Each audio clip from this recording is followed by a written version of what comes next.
के खतरे की, तो यही कहकर हमारा मजाक उड़ाया जाता है, ध्रुव राठी जैसे लोगों का मजाक उड़ाया जाता है। इनको तो बात बात पर लोकतंत्र खतरे में दिखता है, बात बात पर लोकतंत्र की हत्या दिखती है।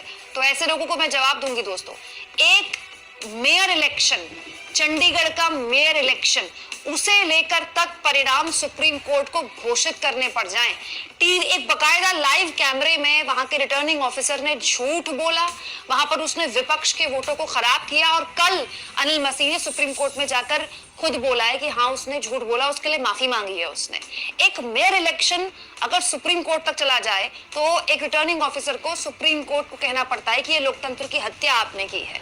तो अब आपको इससे बड़ा खतरा और क्या चाहिए।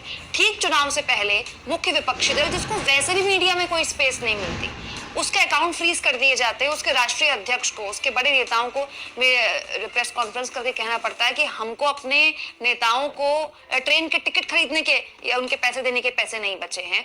देश की बड़ी विपक्षी पार्टी जिसकी 2 राज्यों में सरकार है, दिल्ली और पंजाब, उसके सबसे बड़े नेता को जेल में डाल दिया जाता है। उसके अलावा उसके जो शीर्ष नेतृत्व है, चाहे वो मनीष सिसोदिया हो, चाहे वो सत्येंद्र जैन हो, सब जेल में डाल दिए जाते हैं। और उसके बाद आप कहते हैं कि लोकतंत्र खतरे में है। दोस्तों, ध्रुव राठी से इस इंटरव्यू में आकाश बनर्जी ने पूछा कि अगर बीजेपी को ना चुने तो किसे चुने, क्योंकि करप्ट तो सब है। ये तो बात सही है दोस्तों, हमारे देश में कोई भी राजनीतिक दल अपने आप को दूध का धुला नहीं कह सकता, करप्शन तो हर जगह है। लेकिन ध्रुव राठी का जवाब इसमें यह था कि ये जो चुनाव है ये करप्ट या नॉन करप्ट का नहीं है, ये चुनाव लोकतंत्र बचाने का है। ध्रुव राठी ये कहते हैं कि न केवल सरकार बदली जाए, नई सरकार लाई जाए, बल्कि ये भी सुनिश्चित किया जाए चुनाव के बाद, और ये सुनिश्चित आप और हम देश के नागरिक करें कि जो नई सरकार आएगी वो इस बात को सुनिश्चित करे कि जिस तरह से ईडी, सीबीआई जैसी जांच एजेंसियों की साख गिरी है, उनका बेजा इस्तेमाल किया गया है, कम से कम वो होना रुक जाए। और ये बहुत जरूरी है दोस्तों,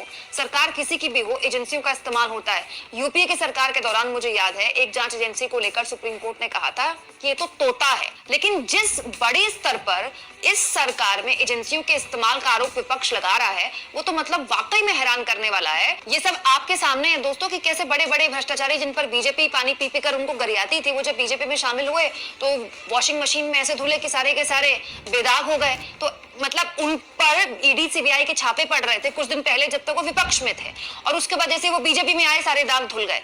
इलेक्टोरल बॉन्ड, जिसमें कई खबरें मैं आपको दिखा चुकी हूँ, जिसमें बात सामने आई है कि कई ऐसी कंपनियां जिन पर ईडी, सीबीआई या इनकम टैक्स के मामले चल रहे थे, वो देश के राजनीतिक दलों को चंदा दे रही है, जिसका सबसे बड़ा हिस्सा बीजेपी को मिल रहा है। और उन्हीं चंदों के पैसों से मोदी जी रैली करते हैं और ये कहते हैं कि भ्रष्टाचार को लेकर जीरो टॉलरेंस है, जो भ्रष्टाचारी है उसको जेल जाना पड़ेगा। और जेल जाता कौन कौन है आप भी जानते हैं, मैं भी जानती हूँ। और इस पूरे के पूरे खेल में हम एक नागरिक के तौर पर क्या कर सकते हैं, क्या जिम्मेदारियां हैं हमारे एक नागरिक के तौर पर। आपको क्या लगता है दोस्तों, क्या ये चुनाव वाकई में देश के लिए बहुत ही महत्वपूर्ण चुनाव है, और इसमें एक नागरिक के तौर पर आप किस तरह से अपनी भागीदारी दर्ज करवाने वाले हैं? Comment box